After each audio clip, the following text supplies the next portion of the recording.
안녕하세요. 방구석 낚시 유튜버 빵 좋은 남자입니다. 제가 요즘 너무 바빠서 제대로 그냥 영상도 못 올리고 사실 댓글도 요즘 많이 못 봅니다.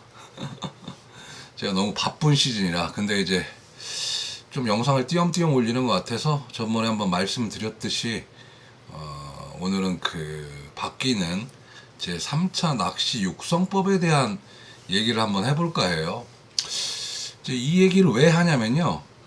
이제 그동안 조사님들과 낚시업을 하시는 선주님들, 선장님들, 뭐 이런 부분들이 제도적으로나마 조금 이제 풀릴 수 있는 어떤 그런 법이 생길 것 같습니다. 그래서 거기에 대한 말씀을 좀 드리려고 해요. 그리고 또 제가 댓글을 이렇게 좀 봤더만 뭐 역시나 어이없는 헛소리 하시는 분들이 좀 계시대. 아니 뭐 선장님들은 선장님 나름대로 말하실 수 있습니다. 근데 이제 간혹 보다가 뭐 대부분들 이제 저를 이제 응원해 주신 분들이 많죠. 뭐 이런 유튜브 처음 본다, 이런 목소리를 내달라. 근데 뭐 어떤 분들은 뭐 싸우려면 제대로 싸워라 뭐 이렇게 말씀하시는 분들이 있는데, 아니 뭐 제가 이게 싸우려고 유튜브 찍습니까? 아니 뭐 제가 싸우다가 무슨 고소고발 당하고 무슨 다치면 그분께서 뭐 치료비 준다고 뭐 그러시는 거예요? 난 그런 분들 좀 이해를 못 하겠네. 뭐 혹시나 해서 뭐 들어와 봤는데 뭐 하는 거냐? 아니 뭐 싸움을 부추기는 건지 아니면 뭐 싸우라는 건지를 모르겠어요. 저는 한 사람의 낚시인으로서 제가 그동안 느꼈던 어떤 그런 불합리하다고 생각했던 지점에 대해서 여러분들을 대신해서 목소리를 한번 냈던 겁니다. 근데 요새 마치 무슨 막 싸움을 조장하듯이 그렇게 댓글 다시는 분들 계신데, 아니, 저는 이런 분들이 더 싫어요. 차라리 뭐 선주님, 선장님 입장에서 논리를 갖고 근거 제시를 하시면서 말씀해 주시면 저는 꼭 거기다 댓글 답니다. 의견 감사합니다. 뭐 이런 식으로. 근데 이제 말 같지도 않은 얘기 쓰시는 분들 보면은 참 어이가 없습니다. 이제 그런 댓글들 쓰시는 분들은 앞으로 과감히 제가 삭제하도록 하겠습니다. 그리고 제가 싸우려고 드는 게 아니에요. 여러분들 오해하지 마십시오. 그리고 이제 댓글 좀 읽어보니까 몇 가지 또 공통적인 댓글들이 있었는데, 이제 댓글 얘기서부터 먼저 하고 제가 이제 3차 낚시관리 육성법에 대해서 얘기를 좀 하겠습니다. 거기 또 나와 있던 얘기가 쭈꾸미철에 이제 선비 이야기들이 좀 많이 나오더라고요. 그러니까 선비 예약금 문제. 근데 그래요. 제가 아무리 저도 한 사람의 낚시꾼이고 여러분들 목소리를 제가 편을 든다고 하지만 자본주의 사회에서, 자본주의 경제 체제에서 예약금을 정하는 건요, 판매자 측에 있는 겁니다. 그래서 뭐 이걸 2달 전, 석 달 전 이렇게 예약금을 받는 거는 뭐 어쩔 수는 없어요.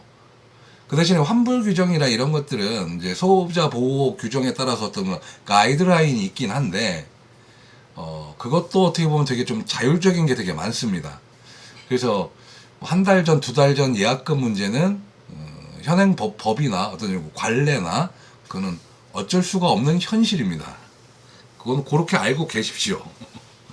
저희가 진짜 배들이 많아진다거나 아니면 낚시인들이 확 줄어들어서 뭐 이제 널널한 상황이 되면 이제 그런 게 없어지겠지만, 지금처럼 핫한 쭈꾸미 시절에는 2달 전, 석 달 전 예약금을 받는 거는 그건 어쩔 수 없습니다. 안 되는 건 안 되는 겁니다. 그리고 또 이제 유튜브 하시는 분들이 이제 선미랑 선수에서 이제 자리를 좀 잡고 하시는 부분에 대해서 또 이제 불만은 토로하시는 분들이 많은데, 근데 저는 좀 이렇게 생각해요. 물론 이제 선미 선수 자리가 잘 나오긴 하죠. 뭐 어종에 따라 다르지만 그래도 대부분 선미 선수가 잘 나옵니다. 물론 어초 낚시나 포인트 찍는 낚시들은 뭐 가운데가 잘 나오긴 하는데, 이제 그런 것 때문에 그러실지 몰라도 유튜브를 선상에서 이렇게 낚시하는 유튜브를 주로 찍는 분들은 이제 주변 분들이 안 나오는 게 좋아요. 이게 초상권 문제가 생길 수 있습니다. 그렇기 때문에 그건 여러분들 좀 이해를 해주셔야 돼요. 그게 코에 걸리면 코 걸리고 귀에 걸리면 귀 걸리라고 초상권이 좀 사실 그래요. 그리고 다 동의를 받아야 됩니다. 거기 그분 분들이 혹시 나오면 모자이크 처리를 하지 않는 한 그리고 실수로 뭐 모자이크 처리를 안 했는데 이제 만약에 제가 있었는데 뭐 저한테 동의를 안 구하고 모자이크 처리도 안 하고 뭐 영상에 나왔다 그러면 제가 문제 제기를 할 수가 있습니다. 뭐 이런저런 좀 문제들이 있기 때문에 유튜버 하시는 분들이 선미나 선수 쪽에 이제 자리를 잡는 경우가 있는데, 이제 그 자리를 잡는 이제 과정에 대해서 뭐 그걸 들여다 보면 뭐 이제 그 본인이 일찍 뭐 자리를 지정해서 잡는 분들이야 그거야 뭐 저희가 어떻게 할 수가 없습니다.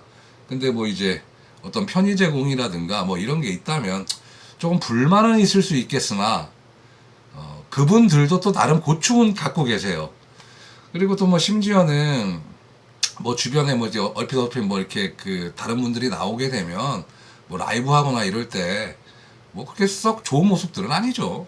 그리고 또 문제의 소지가 될 수 있기 때문에 또 앞에서 하시고 뒤에서 하시고 본인들만 찍으시는 어떤 그런 영상 앵글로 가는 거니까 이제 그런 것들은 저희가 조금만 좀 이해를 하면 될 것 같아요. 그래서 그 댓글에 나와 있는 말씀을 또 하나 드렸고, 그리고 또 제가 재밌는 댓글 하나 봤어요. 뭐 이 댓글은 이제 배를 운영을 해보신 분이 쓴 것 같아요. 그러니까 이분의 말은 이거예요. 그런 겁니다. 대한민국의 1% 낚싯배가 잘 나가는 거지 대부분의 낚싯배는 기름값도 벌기 힘든 게 현실이라는 겁니다. 그냥 이분 얘기는 뭐 세배 뭐 큰 배 뭐 그 이런 배에 간식 많이 갖다 놓고 뭐 그런 것들 다 좋다 이겁니다. 다 돈이 문제 아니냐. 대부분 돈 없이 수협적인 대출을 받아서 배 사업하는 사람들이 대부분이다. 뭐 사무장도 2명씩 태우면 좋은데 돈이 없어서 그렇다. 나가는 비용이 많다. 뭐 이런 말씀인 거죠. 물론 이해합니다. 근데 이제 이런 논리라면요, 저희도 선비 10만원 이외에 또 나가는 게 많아요. 사실 출조 한 번 나가면 선비만 듭니까? 왔다 갔다 기름값 써야죠. 톨비 써야죠. 애기 한두 마리도 사야죠. 예? 애기 한두 개라도 사야 되는 거고, 또 뭐 숙박을 할 경우도 있고, 또 거기서 또 배고프면 밥 먹어야 되고. 그러니까 최하 20만 원에 30만 원 드는 게 낚시입니다. 그래서 어떻게 보면 선장님들 입장에서는 저 10만 원 걷고 뭘 그래 할 수도 있지만, 또 이런 식으로 이렇게 말씀을 하시면 낚시꾼 입장에서는 10만 원이 아닌 거죠. 20만 원, 30만 원이 될 수 있는 거고. 그게 뭐 3, 4회 출조되면 100만 원 돈 되는 겁니다. 물론 돈 잘 버시는 분이 100만 원 뭐 내가 개인 취미생활 쓰겠다 그거 뭐 아깝냐 이렇게 하실 수도 있어요. 그러나 뭐 저 같은 사람이나 대부분의 어떤 그런 그 대한민국의 소시민들은 그 쉽지 않은 일이죠. 그래서 뭐 이런저런 이야기가 이렇게 나오게 되는 거고 하는 건데, 다시 한번 말씀을 드리지만 쭈꾸미 선비 10만 원이 나쁘다는 게 아니에요. 받으시면 더 받을 수 있어서 좋아요. 근데 저희 낚시꾼들 입장은 어떤 배는 시스템이 좋은데 이 배도 10만 원이고 저 배도 10만 원이고, 어떤 배는 12시간 전투 낚시를 하는데 어떤 배는 3시에 들어오고 4시에 들어오고, 근데 똑같이 10만 원 받냐. 왜 그러냐, 이게 문제라는 거죠. 정확하게 10만 원에 대한 혜택에 대한 투명성이 보장이 되고, 좀 이제 배가 환경이 안 좋거나 뭐 이런 것들이 좀 그러면 조금 낮춰달라는 얘기입니다. 10,000원이라도. 뭐 그거를 낚시꾼들이 저는 충분히 주장할 수 있다고 생각합니다. 그래서 그 말씀을 드리는 겁니다. 그 양쪽의 입장 차이라는 게 저는 그래요. 제가 이렇게라도 던져놔야 여러분들이 양쪽 입장 차이를 알아요. 그리고 입장을 알아야 이게 좁혀 들어갑니다. 여하튼 간에 이렇다는 얘기입니다. 그래서 오늘 그 선비 문제나 지금까지 제가 영상을 찍어 오면서 그 댓글에 달렸던 거의 모든 공통적인 주제는 제가 더 말씀을 드린 것 같습니다. 그리고 이제 썸네일에서 말씀드렸듯이 오늘 같이 그 제 3차 낚시 육성법에 대해서 한번 여러분들하고 좀 한번 논의를 한번 해보려고 그래요. 왜냐면요, 이 법이라는 게요, 상당히 중요합니다. 그럼 한번 같이 보실까요? 이건 제 거고. 자, 이게 3차 낚시시는 기본 계획안입니다. 해수부에서 만든 거죠. 근데 항상 제가 말씀드리지만 이 낚시는 해양수산부가 아니라 문화체육관광부로 와야 됩니다. 언젠가는 갈 거라고 믿습니다. 뭐 목차 이렇게 쭉쭉 나오는데 뭐 이런 수립 개업 뭐 성과 한계 뭐 이런 것들은 별로 뭐 이렇게 중요한 게 아닙니다.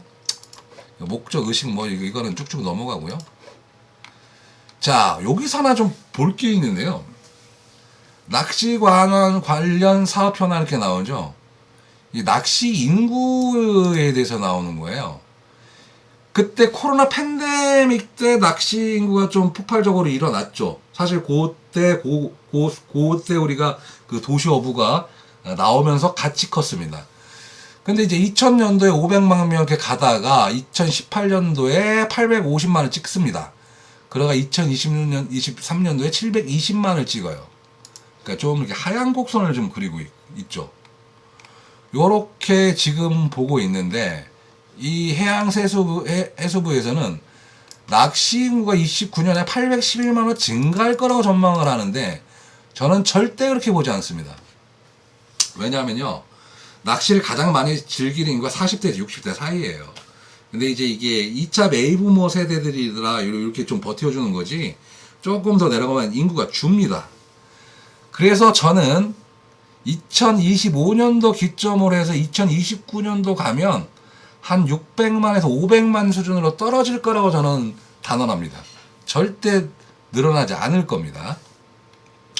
근데 뭐 이제 그 항상 해양수산문화 이런 그 조직 문화는 뭔가 늘어나야 좋은 겁니다. 그래야 이제 뭐 예산도 많이 따올 수 있고 뭐 그런 거니까요. 뭐 이렇게 뭐 낚시터 운영 뭐 이렇게 이런 식으로 쭉쭉 나옵니다. 그리고 낚시 어선 나오죠. 약 4,300척. 23년 말 기준 낚시 어선은 4,293척으로 지금 나와 있습니다. 여기도 보면 14, 20년 증가하였으나 22년 낚시 인구 감소할 게 23년 490명으로 기록됐다. 그리고 가을철 9월, 10월에 집중돼 있죠. 그러니까 요때 다 돈 다 버시는 거예요. 낚시 점 하시는 분들도 마찬가지고, 낚시 어선 하시는 분도 마찬가지고. 그리고 저희가 뭐 이제 12월까지는 낚시를 하죠. 근데 1, 2, 3, 4까지는 뭐 영등철이니까 요때는 거의 낚시하기가 힘듭니다. 자, 그리고 문제는 이제 포획 어종인데, 특히 쭈꾸미 경우 연근의 쭈꾸미 어업량의 78%를 차지하고 있다. 항상 나오는 얘기입니다. 쭈꾸미, 갑오징어, 문어, 한치류. 뭐 이렇게 지금 도시어부들이 많이 잡고 있다라는 걸 지금 보여주고 있는 거고요. 뭐 낚시 용품. 근데 이제 낚시 용품이 요즘 옛날 가치가 좀 아는가 봐요. 뭐 여러 가지 뭐 이제 어떤 그런 매출액이 줄어드는 것 같습니다. 또 그도 그럴 것이, 이 하이엔드 장비는 보통 저희가 이제 일본 장비들을 많이 사죠. 그리고 이제 저가용품들은 뭐 알리나 테무에서 구입하는 경우도 많고, 저도 몇 번 사서 써봤는데 그냥 뭐 쓸만합니다. 그런 것 같아요. 항상 뭐 낚시 안전사고 뭐 이런 얘기 나오고, 법이란 게 다 뭐 말이 육성법이지 다 이제 이게 제한법이니까요. 뭐 이렇습니다. 추진 과제 뭐 다 이런데 이건 뭐 중요한 게 아니고요. 자, 여기서 이제 하나 봐야 될 게 뭐냐면요, 선장의 자격이에요. 이게 기존에는 그냥 소형 선박 면허였는데 6급 해기사 면허로 지금 이제 안등급을 높이는 겁니다. 그리고 여기 하나 또 중요한 게 뭐냐면, 13인상 승선 또는 양화 영업 중 하나에 해당하면 안전요원 승선이라는 게 딱 돼 있어요. 그러니까 13인승 이상 낚싯배를 운영하려면 사무장을 의무적으로 태워야 된다는 이제 법이겠죠, 이게. 그리고 12시간 연속 운항 금지. 그 다음에 속도 제한. 야간 영업 기준은 조금 이제 일몰 후 일몰 전. 안전교육 강화. 뭐 요렇게 나와 있는데, 가장 중요한 게 이제 13인승 이상 승선. 요 얘기입니다. 그리고 또 하나 중요한 게 뭐냐면요, 이 낚시 전용송 도입 검토입니다. 솔직히 저희가 낚싯배를 타면, 낚시 어선이죠, 정확히 말해서는 어선법에 이제 관리를 받으니까요. 근데 낚싯배지 그게 어선이라고 보긴 좀 힘들죠, 이게 사실은. 그래서 이제 그 법률을 정비하겠다는 겁니다. 이게 뭐냐면 낚시 선업 신설, 그러니까 분리하겠다는 거예요. 낚싯배, 낚시 선업이라는 면허나 이런 걸 신고 제도를 만들어서 낚시 선업 허가를 하겠다는 겁니다. 지금의 이제 그 어선이랑 같이 뭉쳐 있는 게 아니라는 얘기예요. 그래서 제가 지금 해수부에다가 지금 하나 그 정보 공개 요청을 한 게 있는데, 이 면세유 부분에 대해서 이 낚시산업 허가가 이렇게 되면 이게 뭐 레저 쪽으로 가는 건지 아니면 어업으로 본원하는 게 면세유를 받는 건지 제가 궁금해서 지금 그 인터넷에다 지금 질의를 해놨습니다. 이제 아직 답변은 온 건 없고요. 왜냐면 이게 답변하시기가 좀 그럴 거예요. 아마 이게 29년도까지 이렇게 가는 거라 그렇습니다. 그렇게 해서 뭐 이런 뭐 이제 그 유럽 공동어업 정책 낚시존의 선박 등록 제도, 여기서 재밌는 게 뭐냐면요, 이 어획량 데이터 수집을 하게끔 무슨 뭐 어플 같은 걸 좀 만드는 것 같습니다, 지금 상황이. 그리고 또 이제 낚시어선 이용의 휴게 공간 확보하고 안전복지시설 강화된 차세대 낚시 전용 사업 도입 방안 마련. 요게 이제 중요한 포인트인 거죠. 이제 어느 정도의 이제 낚시 산업으로 이제 면화가 바뀌면 낚시 배도 어느 정도 휴게 공간을 만들고 안전이 강화된 어떤 그런 전용 선박 도입을 마련하겠다는 겁니다, 이게. 미끄러져 넘어져 안전사고 발생, 뭐 이건 사실 저도 한번 넘어진 경험이 있습니다. 한번 이거는 좀 불편하더라도 좀 해주시면 좋을 것 같아요. 그리고 승선자 관리 시스템, 낚시해 운영 중이면 낚시 여선 출합 신고 정보 입력 관리. 앞으로 이것도요, 저희가 이제 그 출조점에서 이제 그 다 필기를 쓰지 않습니까? 이제 이게 바뀔 것 같아요. 저도 좀 바뀌었으면 좋겠습니다. 왜냐하면 거기서 개인정보 다 들어가 있고, 또 출조점에서 꼭 그걸 또 쓰는 이유가 또 뻔한 거 아니겠습니까? 물론 뭐 낚시 가기 전에 뭐 출조점을 들리는 게 거의 대부분이긴 한데, 뭐 그렇다는 겁니다. 그래서 외부로 뭐 외부로 하는 곳도 지금 있습니다. 그래서 외부로 이런 걸 좀 해줬으면 좋겠습니다, 앞으로 계속. 그리고 이제 이 조업 정보 관리인데, 조업 현황을 모니터할 수 있는 통계 관리 기능 구현하겠다는 건데, 이게 좀 잘 될까 싶어요. 그래서 여기서 어떤 얘기가 나오냐면요, 여기서 정말 중요한 게 이 어획량 할당제 단계적 도입입니다. 근데 이게 사실 어획량을 어떻게 이거를 그 데이터를 낼지, 일일이 배에서 잡은 사람들 키로수를 재서 보고를 하는 뭐 그런 시스템을 만들려고 하는 건지, 아니면은 여기 보시면 이 말이 나와요. 산정하는 어종별 개인별 낚시 어선별 배분 어획량 1일 또는 출조 1회 기준으로 설정. 이게 만약에 도입이 된다 그러면요, 쭈꾸미 같은 경우에는 이런 거죠. 뭐 9월 달에는 1인당 출조 횟수를 2회로 제한한다, 3회로 제한한다, 이런 법이 생길지도 모릅니다. 이게 만약에 그렇게 되면, 출조 횟수를 제한하게 되면 아마 저희 같은 조사님들보다는 낚시 어선을 하시는 분들이 더 피해를 볼 수가 있는 부분이 있을 겁니다. 이거는 아마 어떻게 될지 한번 지켜봐야 될 것 같아요. 뭐 이런 식으로 이제 그 3차 낚시 육선법을 만든다고 이렇게 나왔습니다. 이제 지금 이 기본안은요. 근데 제가 여기서 좀 답답한 게 뭐냐면요, 이 3차 낚시 육성법에서 낚시인들이 참여를 하시는데, 그분들을 제가 좀 조사를 해보니까 이제 바다 쪽보다는 좀 민물 쪽이 많으시더라고요. 여기 보니 스포츠 피싱 육성이라든가 이런 국제대 출전 지원 등 출전 지원이 이렇게 나오죠. 제가 저번에 한번 말씀을 드렸잖아요. 이제 국가대표인데 국가대표가 아닌 거예요. 그러다 보니까 이제 다 사비로 가던가 아니면 조고사의 지원을 받던가 이런 식으로 지금까지 돼 왔죠. 그래서 이 스포츠 피싱 육성을 하려고 정말 그 민물하시는 분들은 노력을 되게 많이 하세요. 근데 이제 바다는 좀 그런 부분들이 좀 없죠. 그렇습니다. 그리고 낚시교육 홍보 컨텐츠 개발한다고 그러는데, 아마 이런데 돈 좀 안 썼으면 좋겠어. 컨텐츠 개발해서 뭐하게, 쓸데없는 것도 만들려고.